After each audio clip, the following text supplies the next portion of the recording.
Hello friends, कैसे हैं आप सब। आज मैं आपको एक कहानी बताऊंगी, भाग्य का खेल। चंद्रिका नगर के निवासी लाला राम नामक बनिए का लड़का 100 रुपये मूल्य वाली एक पुस्तक खरीद लाया। उस पुस्तक में एक स्थान पर लिखा था कि मनुष्य अपने भाग्य का लिखा तो बड़ी आसानी से पा लेता है, लेकिन जो भाग्य में नहीं लिखा होता है उसे वो परिश्रम करने के उपरांत भी पाने में असमर्थ रहता है। ये एक अटल सत्य है और इसमें परिवर्तन के लिए कोई भी उपाय नहीं है।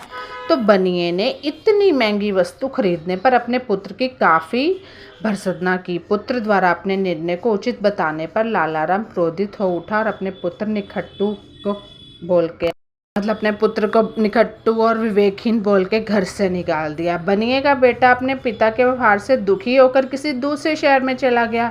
जो भी उसके संपर्क में आता तो वह एक ही वाक्य में अपना परिचय देता, मनुष्य अपना प्राप्तव्य को अनायास ही पा लेता है।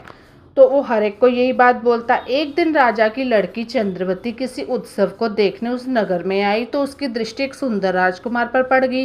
राजकुमारी ने अपनी एक सखी से उस राजकुमार को अपना मिलाप कराने के लिए प्रयास करने का अनुरोध किया। तो सखी ने राजकुमार के पास जाकर अपनी स्वामिनी की पीड़ा का वर्णन करके उससे राजकुमारी के पास चलने की प्रार्थना की। तो राजकुमार ने राजकुमारी की सखी से महल के भीतर गुप्त रूप से जाने का उपाय पूछा। तो सखी ने कहा, मैं रात्रि में महल के ऊपर से चमड़े की एक मजबूत रस्सी नीचे लटका दूंगी, आप उसे पकड़ कर निश्चिंता से ऊपर आ जाइएगा। मेरी स्वामिनी आपकी भरपूर आवभक्त करेगी। तो रात्रि होने पर राजकुमार ने मन में विचार किया कि इस प्रकार छिपकर किसी पराई नारी से मिलना स्वतः अनुचित होगा। राजकुमार ने उधर ना जाने का निश्चय कर लिया। उधर जब बनिए का लड़का संयोगवश रात में राजमहल के सामने पहुंचा तो नीचे लटकती रस्सी को देखकर कौतूहल उसके ऊपर चढ़ गया। राजकुमारी ने उसे ही राजकुमार समझ लिया और उसे छिपाने के विचार से अंधेरा करके उसे अपनी बाहों का सहारा दिया और स्नेह आदर के साथ अपने पलंग पर बैठा दिया। तो राजकुमारी ने प्रेम भरे शब्दों से पूछा, आप कुछ बोलते क्यों नहीं।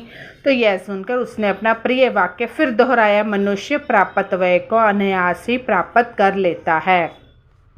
यह शब्द सुनते ही राजकुमारी को आभास हो गया कि ये राजकुमार नहीं है और उसने अपने राजमहल से उसको निकाल दिया। लड़के को, बनिए के लड़के को आधी रात का समय था। महल से निकलकर बनिए का पुत्र समीप के एक खड़ हनुमा मंदिर में आकर सो गया। संयोगवश उस नगर का रक्षक अपनी प्रेयसी मिलने वहां आ पहुंचा। उसको वहां सोया देखकर नगर रक्षक ने उसे जाकर पूछा, कौन हो भाई, तुम यहाँ क्यों सो रहे हो। भाई, मुझे भागे का ना तो कोई घर है न द्वार। बनिए के लड़के ने फिर उसको कहा, दुनिया से मेरा कोई सगा संबंधी नहीं है, कोई काम धंधा क्यों नहीं करता। उस आदमी ने पूछा बड़े ही लहजे से, कोई कितना भी परिश्रम क्यों ना करे, मनुष्य प्राप्तव्य को अनायास ही प्राप्त कर लेता है। तो उसने अपना वही पुराना रटा रटाया वाक्य दोहरा दिया। नगर रक्षक ने समझा कोई बेवकूफ़ है, तो इसलिए उसने कहा, यहाँ सोना मना है, कहीं और जाकर सो। नगर रक्षक का आदेश सुनकर वह उठकर चल दिया, परंतु निद्रा की स्थिति में होने के कारण कुछ दूर जाकर एक छोटे से मकान के आंगन में जाकर वह सो गया। संयोगवश नगर की युवा पुत्री वेनवती अपनी प्रेमी से मिलने की प्रतीक्षा में निश्चिंत स्थान पर बैठी थी। उसने अंधेरे में उसी को अपना प्रेमी समझ लिया। बोली कि क्या तुम मुझसे नाराज हो जो मुझसे बात नहीं कर रहे। उसके इस प्रकार मुंह खोलते ही वेनवती अपनी मूर्खता और धीरता पर पश्चाताप करने लगी। उसने बनिए के लड़के को उसी वक्त वहां से भगा दिया। वेनवती द्वारा भगा दिए जाने के बाद वह नगर की गलियों में भटकने लगा। बनिए का लड़का, रास्ते में उसे गाजे बाजे के साथ जाती बारात मिली तो वह भी उसी मौन में शामिल हो गया। बारात जब लड़की वालों के घर पहुंची और दुल्हन हाथ में जयमाला लिए जैसे ही दूल्हे के पास आई तो उसी वक्त एक मंद मस्त हाथी वहां आ पहुंचा। उसे देखते ही सारे बाराती लड़की को चौंधकर इधर उधर छिप गए। दूल्हा भी दुल्हन को छोड़कर कहीं जा छिपा।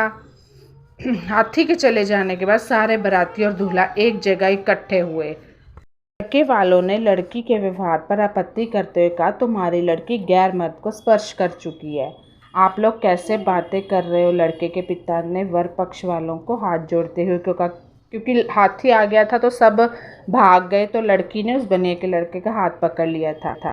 तभी दुल्हन बनी निरपराध लड़की आगे बढ़ी और बोली, मुझे मौत के मुंह में धकेलकर केवल अपने प्राणों की चिंता करने वाला मेरा पति नहीं हो सकता। मैं स्वयं उससे शादी करने के लिए तैयार नहीं हूँ। वह बेटी, यह तू क्या कह रही है? उसके पिता ने पूछा। लड़की के पिता ने। मैं ठीक कह रही हूँ पिताजी, लड़की बोलती है। संकट में साथ निभाने वाले और अपने प्राणों को संकट में डालकर मेरी रक्षा करने वाले इस युवक से मैं विवाह नहीं करूँगी। इस वाद विवाद में सुबह हो गई। संयोगवश राजकुमारी और नगर रक्षक की पुत्री विनती भी वहीं आ पहुंची। लोगों ने सूचना पाकर राज प्रमुख भी वहां आ पहुंचा। राज प्रमुख ने बनिए के लड़के से पूछा, कौन हो तुम बेटा? तो मनुष्य अपने प्राप्तव्य को अनायास प्राप्त करता है। उसने एक बार फिर अपने वही शब्द दोहरा दिए। बनिए के बेटे ने। इस वाक्य को सुनते ही राजकुमारी के मुंह से निकल पड़ा, विधाता भी उसे रोक नहीं सकता। उधर विनयवती भी अपने आप पर संयम खो बैठी और कहने लगी, मुझे ना अपने किए पर दुख है ना ही आश्चर्य। राजा और नगर रक्षक को अपनी अपनी पुत्रियों के मुंह खोलने पर काफ़ी हैरानी हुई। राजा ना सारे कांड को गुप्त से जांच करवाई और सत्य का पता चलने पर दोनों कन्याओं का विवाह भी बनिए के लड़के से कर दिया। सेठ ने भी अपनी पुत्री की इच्छा अनुसार उसका विवाह उसी के साथ कर दिया। इस प्रकार उसने अपने प्राप्तव्य को खुद ही प्राप्त कर लिया। तो कथा सार है कि मनुष्य अपने भाग्य से ज़्यादा और समय से पहले कुछ भी प्राप्त नहीं कर सकता। इसलिए मनुष्य को अपना धन नष्ट हो जाने पर मायूस नहीं होना चाहिए। अगर कुछ अनायास ही प्राप्त हो जाए तो उसमें आश्चर्य भी नहीं करना चाहिए। सारे खेल के पीछे भाग्य रचिता का ही हाथ होता है। तो ना चाहते हुए भी बनिए के बेटे को इतना कुछ मिल गया जो वह मांग कर भी प्राप्त नहीं कर सकता था। तो कैसी लगी मेरी स्टोरी मुझे ज़रूर बताइएगा। Bye bye.